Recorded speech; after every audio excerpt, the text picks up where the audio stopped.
Hello, je suis Adriana, rédactrice web SEO et copywriter depuis 2018. J'ai créé mon entreprise La Plume d'Adriana en 2021. Au quotidien, je développe la communication digitale des entreprises que j'accompagne avec le savoir et le savoir-faire qu'imposent les moteurs de recherche sur le web pour faire la différence. Plumania aborde l'entrepreneuriat avec une vision à 360 degrés. Vous souhaitez inspirer votre business pour développer ou affiner votre stratégie en entreprise? Seul ou en compagnie d'entrepreneurs inspirants, je vous fournis les clés pour écouter vos ambitions. Les épisodes répondent à des problématiques ciblées avec des solutions efficaces pour une mise en place rapide dans votre business. À présent, prenez place et let's go pour le démarrage de ce nouvel épisode. Enjoy! Bienvenue dans ce nouvel épisode de Lyra et Plumania. Aujourd'hui, ce podcast a pour objectif de vous fournir 3 actions incontournables pour humaniser votre communication digitale sur les réseaux sociaux. Et pour cela, j'ai le plaisir d'accueillir Apolline Van Den Broek, fondatrice de Youpacom, la communication pas comme les autres. Je vous souhaite une très bonne écoute et n'hésitez pas à nous partager vos interactions. Hello Apolline, comment vas-tu? Hello Adriana, je vais très bien. J'ai ma petite tasse de café, on est pas mal. On est même très très bien. Je suis ravie de t'accueillir aujourd'hui. Pour la petite anecdote, nous nous sommes rencontrés toutes les deux au mois de février lors du premier événement qui marquait le lancement du programme Lyra de BGE Picardie. Je pense que tu me rejoindras. Le feeling entre nous a été instantané. Tout à fait. Premier lancement de les différents épisodes de Lyra. Et c'est vrai que hormis la Belgique, les frites et la statue à la frontière, vous découvrirez avec Adriana et avec moi qu'on a tout de suite matché. Donc je suis ravie d'être là et de pouvoir partager cet épisode de podcast avec toi. Nous allons nous plonger dans ton entreprise Youpacom pour partager 3 actions incontournables afin d'humaniser sa communication digitale sur les réseaux sociaux. Mais avant de rentrer dans le vif du sujet, est-ce que tu peux nous parler de toi, nous dire qui tu es, quel est ton parcours professionnel, quel a été ton déclic pour te lancer dans la vie entrepreneuriale? En gros, parle-nous de toi. Avec plaisir, merci de me laisser cette opportunité. Vaste sujet, qui suis-je? C'est un long parcours. Aujourd'hui, j'ai 36 ans. J'ai évolué d'abord en tant que salariée et aujourd'hui, je suis gérante de ma propre entreprise, donc Loupacom, comme tu l'as bien cité. J'ai eu un parcours professionnel qui est assez atypique parce que j'ai eu la chance d'exercer plusieurs métiers. Et on le verra par la suite aussi via ce podcast justement, mais une des choses qui relie ce parcours professionnel assez atypique, qui m'a emmenée à être comédienne, à être responsable client, à être assistante de direction et aujourd'hui gérante de ma propre société, c'est l'authenticité. C'est quelque chose que j'aime beaucoup mettre en avant dans la communication. Donc mon parcours est assez varié, assez riche. J'ai cette chance et c'est vraiment quelque chose pour lequel je remercie l'univers. Mais très sincèrement, on rigole, mais voilà, c'est vraiment riche et c'est très, très agréable. Et le déclic pour me lancer dans la vie entrepreneuriale, ça a été un déjeuner en fait avec des connaissances que j'avais dans le milieu salarié, qui, post-Covid, m'ont fait émerger en fait l'idée de pouvoir aider les autres dans leur communication, justement avec ce point d'orgue d'être authentique. Et en fait, en discutant pendant un déjeuner, c'était tout simplement une ancienne directrice com et marketing de la boîte dans laquelle je travaillais, qui m'a orientée là-dessus en me disant: «Écoute, il faut que tu te lances en fait, tu t'éclates dans ce que tu fais, tu es authentique, il y a tout le monde qui a besoin de communiquer, donc certainement ça va répondre à un public, donc si tu as envie de le faire, c'est maintenant qu'il faut le faire». Entre guillemets, je suis jeune aussi, les années passent, mais voilà, c'est en tout cas le bon moment. Donc ça a été ça le déclic pour me lancer à mon compte. Et la raison d'être aussi de Loupacom en fait. Donc j'ai lancé ça il y a 2 ans maintenant, pile, nous sommes en plein dans la période. Happy birthday to Loupacom. Et voilà, donc un petit peu pour expliquer tout ça et pour parler de Loupacom brièvement. Et pour revenir sur ce que tu as évoqué, cette personne a tellement bien fait de te conseiller de te lancer dans l'entrepreneuriat. C'est une aventure passionnante. Chaque jour ne se ressemble pas et je prends beaucoup de plaisir à te suivre sur les réseaux sociaux et à liker ce que tu partages. Tu as une communication qui est juste au top. C'est gentil, ça fait plaisir toujours à entendre. Après ça fait chaud au cœur en fait d'entendre ça et à chaque fois que j'ai des retours, merci beaucoup pour ça. C'est vrai qu'on peut me retrouver sur, LinkedIn, sur Instagram et très récemment sur mon propre podcast qui évoque cette partie, authentique.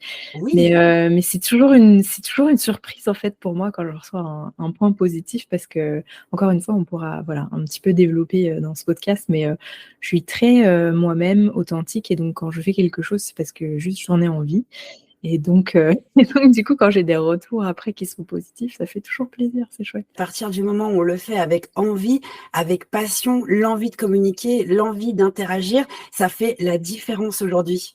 Je pense, vraiment, parce qu'il y a beaucoup de canevas qui sont mis en avant. Il y a après une partie, on a l'occasion aussi d'en discuter souvent, mais il y a une partie technique sur les réseaux sociaux à connaître avec, les algorithmes, comment publier des choses aussi, à quel rythme, à quel moment et cetera. C'est tout ce que j'appelle la partie technique.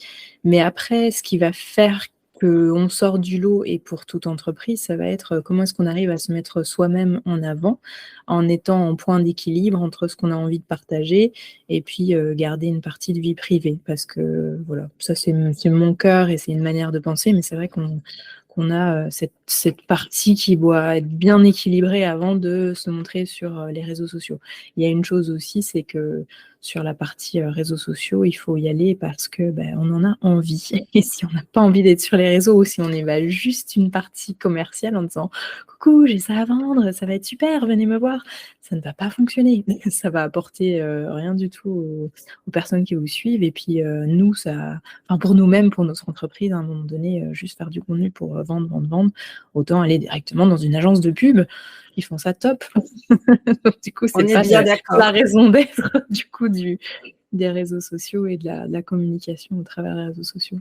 On est vraiment, sur un partage avec des gens et sur, cette partie, tu l'as dit au début du podcast, mais le fait d'humaniser donc on a beau être sur des réseaux sociaux, sur quelque chose qui est très, virtuel, derrière un écran, écrire et ne pas appeler les personnes, les avoir en ligne et cetera. Le lien et le fait qu'il y ait la connexion qui se fasse et cet engagement qu'on recherche, ce qui est assez paradoxal d'ailleurs, c'est rigolo d'être sur une partie totalement virtuelle, mais d'aller chercher du coup cet engagement, il va se faire justement par le fait de réussir à être soi-même, d'humaniser, de passer ce coup de fil au final, d'avoir un lien en visio, d'avoir, un lien en présentiel et cetera et cetera. Donc ça, c'est hyper important et c'est d'ailleurs ce que j'essaye d'emmener avec, les clients que j'accompagne, pour les emmener au-delà de juste créer du contenu, les emmener à comprendre l'outil, donc ce qu'on parlait techniquement et du coup de les emmener à être authentiques eux-mêmes et à trouver ce point d'équilibre, à être bien pour partager les choses, pour, échanger et du coup, être satisfait aussi d'avoir, ce retour qui est positif. Mmh.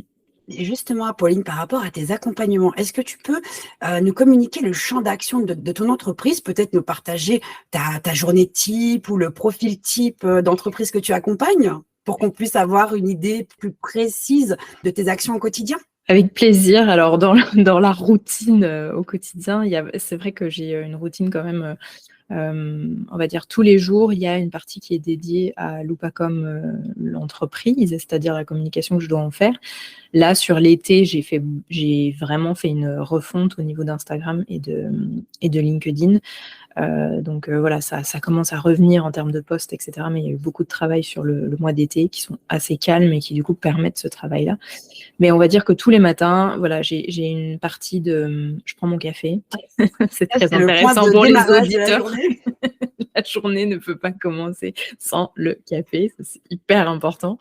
Non, blague à part, donc voilà, une fois que je suis habillée et que je suis prête pour ma journée, c'est vrai que je commence en général par la mise à jour, des comptes clients. Ce que veut dire mise à jour, je vais voir si les publications ont bien été diffusées, si elles sont bien relayées, voir un petit peu comment ça se passe et quelle est on va dire la tendance du jour. Vérifier s'il y a des choses à faire en relais, voir un petit peu les interactions, donc ça c'est la partie client. Ça se fait assez tôt en général, parce que du coup ça se fait avant les publications qui sont diffusées tôt le matin. Donc ma journée commence plutôt tôt, si ça intéresse quelqu'un. Voilà. Ah, la mienne, c'est pareil, hein. Je pense que c'est un peu OK. nécessaire aussi si on a envie de tout faire sur une seule journée. Exactement. Et surtout, rester focus. Moi, je dois dire un des axes d'amélioration quand on est entrepreneur, c'est qu'il y a tellement de choses à faire qu'on est souvent perturbé par toutes les choses à faire. Mais donc pour essayer de rester focus, j'essaye de commencer plus tôt pour avoir le temps. Donc du coup, voilà. Mais donc une fois que cette partie mise à jour est faite, je vais m'occuper aussi de Loopacom, puisque forcément, il faut que les réseaux vivent aussi sur Loopacom. Donc moi-même voir et être présente en story sur du Insta, aller voir sur du LinkedIn aussi, faire des interactions, des routines. Et c'est pour ça aussi que j'en parle, parce que c'est un des champs d'action que j'utilise en fait quand j'accompagne les clients, pour les emmener aussi à ce qu'ils aient cette routine eux-mêmes pour leur propre business, parce que c'est vraiment essentiel et ça va au-delà de juste leur créer du contenu pour eux. Pour resituer pour les auditeurs, créer du contenu, c'est la création des textes et des images qui vont être diffusées pour un client. Et donc, du coup, aller au-delà, c'est lui donner en fait des clés aussi pour qu'il appréhende ça et qu'il ait sa propre routine et qui lui convienne bien. Après, il le fait au moment de la journée où il le souhaite, mais qu'il puisse l'avoir. C'est hyper important pour justement engager les gens. Donc, du coup, moi, je fais cette propre routine pour Loopacom, à savoir une routine d'engagement, une routine de contenu. Il y a plusieurs choses qui sont faites.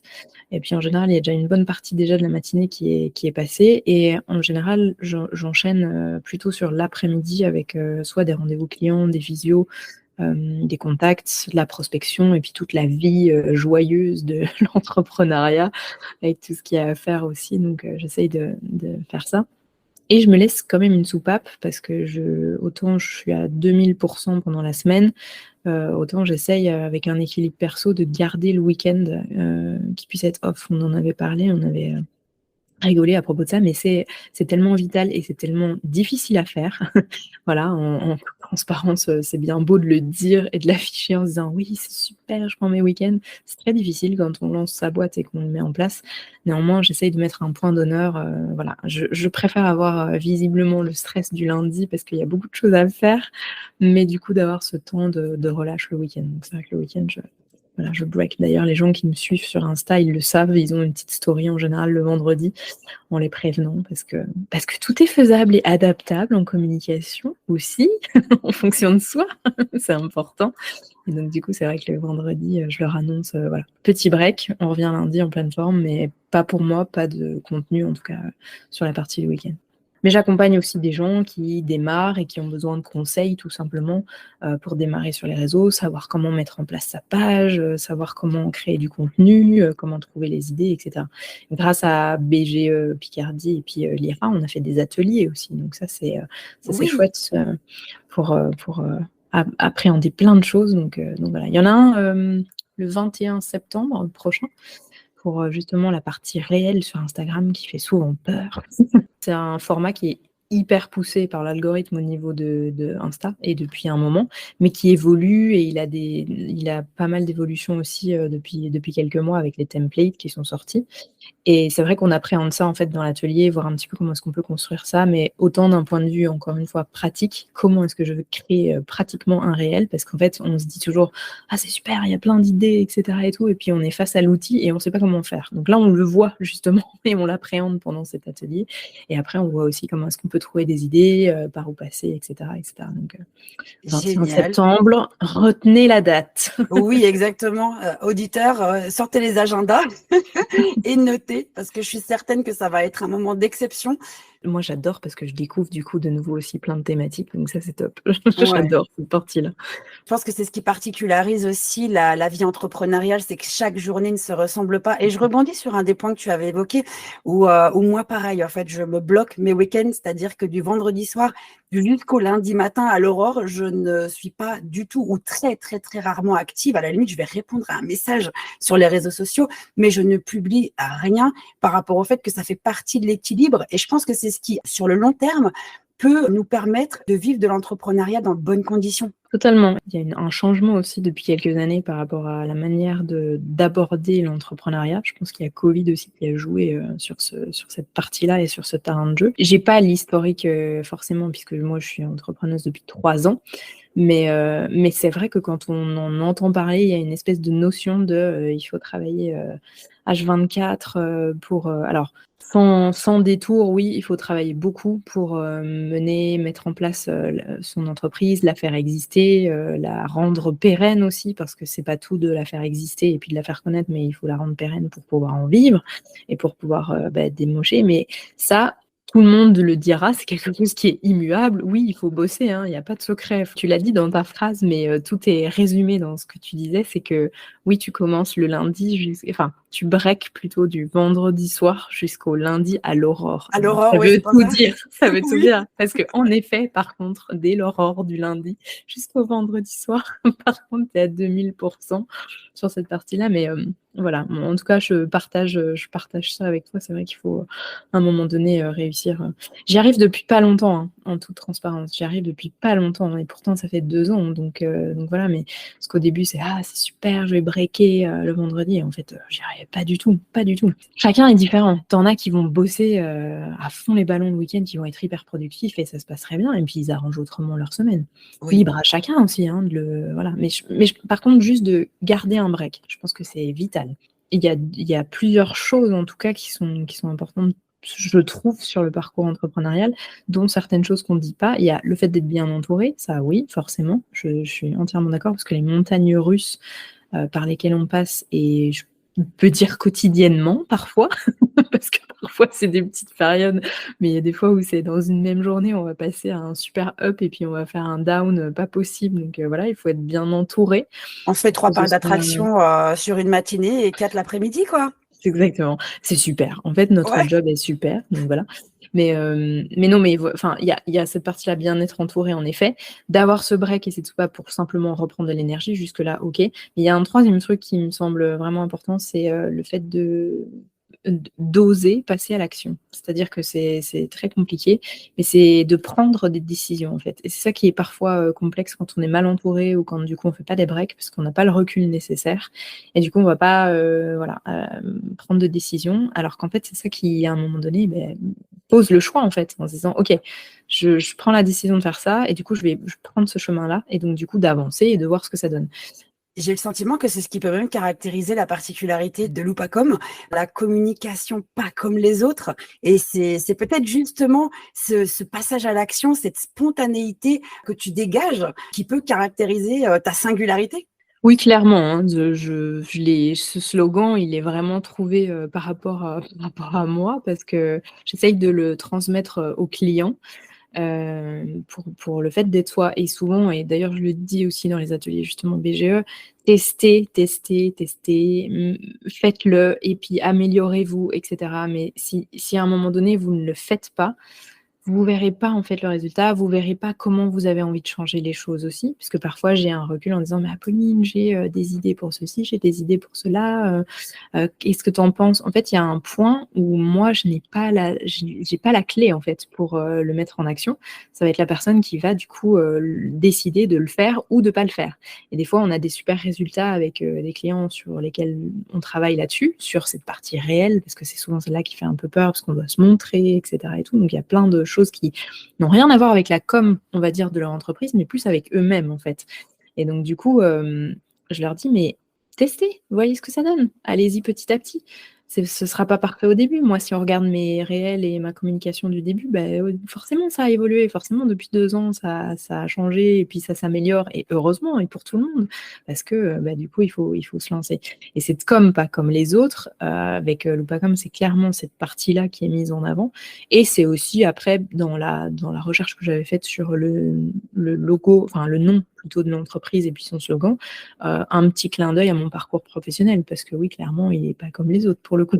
J'ai vraiment pas suivi un sérail avec études, boulot et puis carrière professionnelle, etc. Mais tu es la preuve que c'est possible de réussir même quand on a une carrière atypique, même quand on a un parcours d'études atypique. C'est vrai. Alors des fois ça inspire des gens, donc je trouve ça super chouette. Et en effet, c'est un message. D'ailleurs, c'est marrant, tu as vu, je dis ça et je reprends un peu l'accent belge quand je le dis. Et ça, Ouais, parce c'est qu'on en revient quelque chose. aux origines, c'est ça. Mais Exactement. moi, ça m'arrive moi aussi. C'est chouette, hein, dit. C'est sympa. Ah, c'est chouette. Moi, je me suis créée de A à Z. Je suis autodidacte dans tout ce que je fais depuis que je suis sortie du bac. J'ai mon bac en poche et voilà, j'avance. Avec comme le moteur principal, c'est avancer, faire, voir ce que ça donne, se relever, parce que tout est pas rose, on va pas se cacher. Bien sûr. C'est pareil, des fois on se prend des belles claques dans la gueule, surtout quand on est autodidacte. Des fois c'est ah non, j'aurais peut-être pas dû aller sur ce terrain. Oui, mais Je vais justement. réorienter, je vois. Mais du coup, non, c'est passionnant. Après, on met plus de temps. Voilà, c'est un retour que je pourrais avoir sur les dizaines d'années là, de travail. Forcément, du coup, on met beaucoup plus de temps parce qu'on acquiert au fur et à mesure les compétences, on les comprend, on agit, on met en place des choses, mais c'est vrai que ça prend du temps, donc il faut être patient. Tout ce que tu nous évoques me donne envie de rebondir.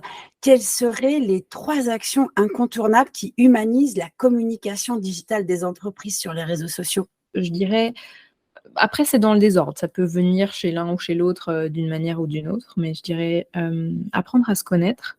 Alors ça va faire bateau, il y en a, ils vont dire ouais mais super, apprendre à se connaître et tout, mais en fait, à partir du moment où on arrive à se connaître, on arrive à poser ses limites, on arrive à poser aussi et à comprendre l'équilibre qu'on va avoir entre ce qu'on transmet et la communication qu'on a envie de donner. Donc ça, c'est quelque chose qui est hyper important. Donc ça, c'est la première chose, apprendre à se connaître.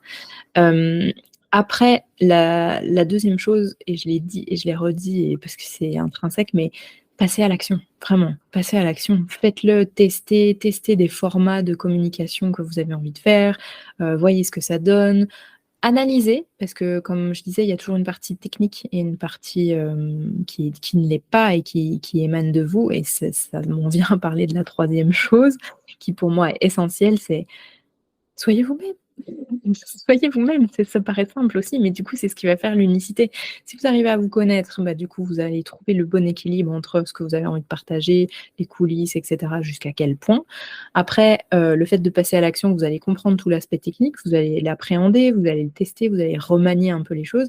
Et puis, en étant vous-même, c'est la cerise sur le gâteau, en se disant, on s'éclate, on partage ce qu'on a envie, on fait ce qu'on a envie et du coup, on est bien.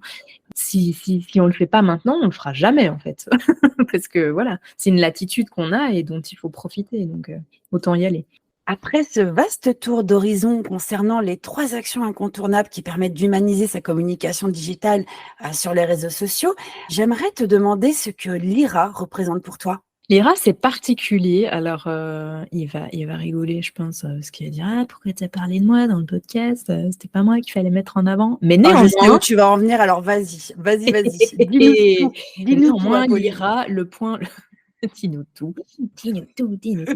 Le point de entrée par rapport à l'IRA, c'est Clément. Clément qui est à la BGE. Qui se reconnaîtra du coup. Mais en fait, on s'est rencontrés il y a presque 2 ans dans une réunion d'entrepreneurs. D'ailleurs, je remercie Morgane qui se reconnaîtra aussi. J'arrête avec les merci, c'est insupportable. Du coup, suite à cette rencontre, il est revenu vers moi en fait pour travailler justement ces aspects d'ateliers qui sont faits par la BGE et pour animer des ateliers. Et en fait, l'IRA est né il y a à peu près 1 an, on va dire, de son travail. Lui en parlera beaucoup mieux que moi, mais aujourd'hui, l'IRA, c'est un noyau qui permet vraiment de rencontrer des nouvelles personnes, des nouvelles perspectives aussi de business qui permettent, alors, soit vous venez directement pour être accompagné dans l'IRA, donc il y a plusieurs sphères, encore une fois, Clément en parlera beaucoup mieux que moi, mais moi, je suis plutôt dans la sphère du coup intervenant et ça me permet de rencontrer des gens comme toi, des gens qui voilà, ont leur propre entreprise, voir un petit peu et échanger sur les thématiques de business là-dessus, de faire des corrélations, de faire des passerelles, etc. Donc, c'est un formidable outil d'échange aussi et de partage. Et donc, ça, je trouve ça chouette. Et je profite, je vais rebondir sur ce que tu as évoqué par rapport à Clément. Je lui ai lancé un petit challenge. Alors, pour l'instant, je ne communiquerai rien, mais le challenge est lancé pour les mois à venir. Parce qu'effectivement, on veut savoir. Ah, mais tu verras, vous verrez, auditeurs, ça commence tout doucement à se préparer pour les mois à venir, peut-être même pour début 2024. C'est excellent. Et c'est lui qui nous a mis en relation, du coup, parce qu'on s'est rencontrés justement à une des soirées, la soirée de lancement de l'IRA. Donc, merci Clément. Merci beaucoup Clément, Charlie. Et pour les auditeurs qui nous écoutent, quels sont les moyens de pouvoir te contacter, Apolline ? Étonnamment, sur les réseaux sociaux. Ça, c'est une surprise. Ça, c'est incroyable, hein. Oui. Oui, je suis présente, évidemment, sur LinkedIn et sur Instagram au nom de mon entreprise, donc Loupacom, L-L-O-P-A, et puis comme la communication. Et je suis joignable, tu pourras mettre mes coordonnées aussi, il n'y a pas de souci au besoin, parce que je n'ai pas de site internet. Je prends le parti de communiquer que sur les réseaux sociaux, justement. Et donc, du coup, il y a accès à chaque fois pour m'envoyer un petit message personnel ou me contacter sur ces 2 réseaux. Donc, on peut me retrouver là ou aux coordonnées que tu laisseras sur l'épisode. Donc voilà, c'est que sur les réseaux sociaux. Pour approfondir cette notion de conseil sur les réseaux sociaux, quel conseil donnerais-tu à une personne qui souhaite se lancer dans l'entrepreneuriat ou développer son activité grâce aux réseaux sociaux? Je rigole parce que voilà, cette question de temps en temps revient et c'est hyper spontané, hein, ce que je vais dire pour le coup, et c'est super dur l'entrepreneuriat. La vache! On a beau avoir les reins solides, on a beau se poser 1000 questions avant, appréhender les choses, et cetera, c'est tellement pas entre ce qu'on s'imagine et le au jour le jour et au quotidien, c'est tellement différent et c'est tellement propre à chacun.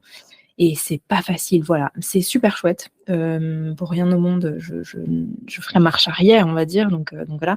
Mais pour se lancer, je dirais que ça revient à la même chose, hein, parce que pour l'entrepreneuriat, ça va être pareil, mais c'est lancez-vous avec quelque chose de petit au début. Et donc, ça fait le lien aussi avec la partie réseaux sociaux, qui veut se lancer sur les réseaux sociaux ou qui veut, au travers des réseaux sociaux, se développer. Démarrez petit et ayez le point d'orgue, c'est d'avoir de la régularité. Et donc, du coup, le fait d'être focus et d'avoir cette régularité, ça va vous donner un résultat. Mais c'est ce qui est le plus difficile à mettre en place et à tenir. Parce qu'on entend partout, et c'est pour ça qu'on le dit, hein, c'est parce qu'en fait, il faut cette régularité sur les réseaux sociaux pour être visible, pour engager les gens, etc., etc. À partir du moment où vous commencez, débutez avec une fois par semaine, au début, par exemple, sur un LinkedIn, vous faites une seule fois par semaine, mais vous vous y attelez et vous proposez quelque chose qui vous tient à cœur, qui est vraiment intéressant. Quand vous le relisez avant de cliquer sur publier, si vous vous dites « Ah, du coup, c'est pas très intéressant, moi, j'aurais peut-être pas envie de lire ça », ne le publiez pas. Essayez de travailler sur un autre contenu, même si ça prend du temps, et cetera et tout ça. Et du coup, d'avoir cette régularité. Donc, je dirais vraiment, voilà, y aller et avoir cette régularité et puis augmenter. Pour le podcast, par exemple, que j'ai lancé, pour le moment, c'est un podcast, enfin un épisode de podcast tous les mois. J'aimerais et j'ai dans l'ambition d'en faire plus. Pour le moment, oui, je fais un par mois, voilà. Mais je le maintiens et j'essaye d'avoir cette régularité. Une fois que je serai un peu plus à l'aise pour développer les choses, et cetera, pourquoi pas passer à un tous les 15 jours, et cetera, et cetera. Mais du coup, en plus, c'est moins démotivant au départ et quand on se lance que d'avoir ouais, je vais faire un toutes les semaines, ça va être trop bien. On le fait 2 semaines et puis après, on est épuisé, on est crevé, ça va pas, et cetera. Mais ça, c'est en faisant aussi. C'est pour ça que c'est les 2 conseils que je donne. Et quand on sèche, Apolline, qu'est-ce qu'on fait pour trouver des idées? Ah ça, c'est une question qui revient souvent, c'est bien que tu la poses. En fait, tout autour de vous peut être source de contenu. Tout, vraiment tout. Tout ce que vous C'est-à-dire? faites. Là, tu nous intrigues. Dis-nous en Alors là, plus. par exemple, on est en train de faire un podcast. Tu vois, un contenu qui pourrait être intéressant pour mes abonnés ou pour tes abonnés, c'est de faire une capture, par exemple, de l'écran sur lequel on est. Et du coup, de publier ça dans une story. Et du coup, après, c'est comment tu vas l'emmener. Parce que, évidemment, si tu publies ton café, enfin voilà, parce que moi j'adore le café, si tu publies ton café le matin sans rien dire et sans aucun but, ça n'a aucune incidence. Par contre, du coup, tu vas retrouver petit à petit du contenu en te disant, OK, 2 choses. En fait, en te disant, qu'est-ce que moi j'aime bien aller voir chez les autres? Et du coup, ça te redonne du contenu pour toi, parce que parfois tu manques de recul. Et tu te dis, ah tiens, moi j'aime bien voir ça chez cette personne. Et du coup, tu dis, mais je peux pas le retrouver dans mon business? Et souvent, dans la partie entrepreneuriat, tu retrouves aussi des choses, tu vois, où tu as des trucs où tu fais, ah mais ouais, c'est vrai, j'aimais bien montrer cette partie-là, etc. Donc du coup, je peux y aller, etc. Et après, c'est de te poser juste la question sur quand tu es dans ta vie au quotidien, tu te dis, tiens, est-ce que ça pourrait faire un contenu? Tu sais, une idée que tu as ou toujours avoir un carnet. Toujours avoir un carnet, je suis Miss Carnet. Moi aussi. Parce que ça surgit toujours là où tu n'es pas préparé, entre guillemets. Donc, avoir toujours son petit carnet. Bon, après, tu peux le mettre sur le téléphone si tu as les notes. C'est pas pour les auditeurs qui nous écoutent, ils vont acheter des carnets pour voilà. Mais non, c'est vachement important. Et je dirais quand tu as plus d'idées, il faut poser un peu la question aussi sur ton propre business. Est-ce qu'il n'y a pas autre chose aussi qui est sous-jacent? Parce qu'en général, quand il n'y a plus d'idées ou plus d'envie ou quoi que ce soit, c'est lié à autre chose aussi, je pense. Pour résumer, si on veut une stratégie sur un réseau social, c'est de se dire et de comprendre pourquoi est-ce qu'on publie. Et donc, du coup, à partir de ce pourquoi, on va déployer les actions et pourquoi on a envie de publier ça pour atteindre telle cible et pourquoi on a envie d'atteindre telle cible, etc. Et ça va mener et mettre en place une stratégie. Mais du coup, il y a des posts aussi qui viennent et qui sont complètement spontanés. Mais on n'est pas dupe. On sait que c'est pas linéaire quand on crée sa boîte. On sait qu'on passe par les montagnes russes. Donc, un peu de fun, un peu d'authenticité, d'autodérision, qu'est-ce que ça fait du bien, quoi. Quel serait pour toi le mot de la fin? C'est dur ça, je dois clôturer. Ouais, je C'est sais. pas toi qui Je fais une pose petite plein de truc colle. de fin de podcast, non? Et si on la faisait ensemble? Ah, si on la faisait ensemble. Si on fait une chute avec l'IRA et l'humanisation de la communication digitale, le mot qui ressort, c'est l'humain. Et c'est vrai que c'est quelque chose que je dis de façon mais récurrente. Et je pense que les auditeurs, à un moment donné, vous allez On en a marre, Adriana, je voulais t'en parler justement pour terminer.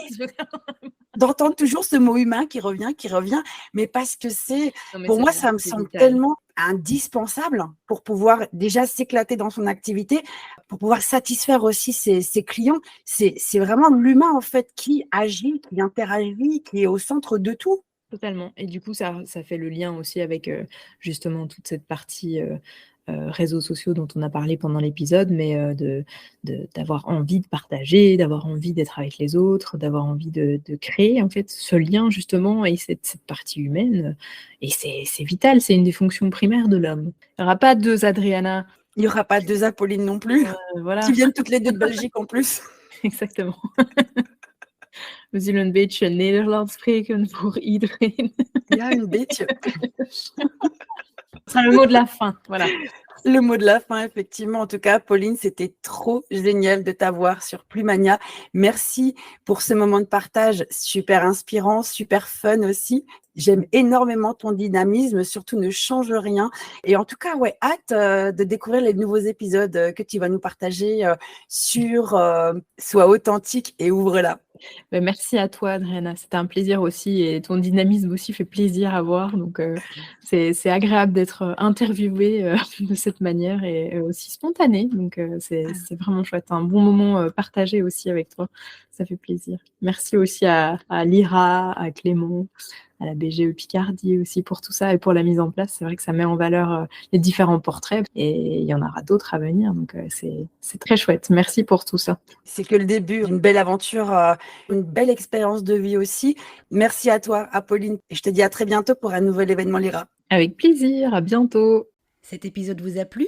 Votre avis est le bienvenu sur votre chaîne d'écoute favorite. Pour être informé de la sortie des prochains épisodes, il suffit de vous abonner à Plumania. Merci pour votre interaction. Où que vous soyez et quoi que vous fassiez, je vous souhaite une très belle journée ou soirée. À très bientôt.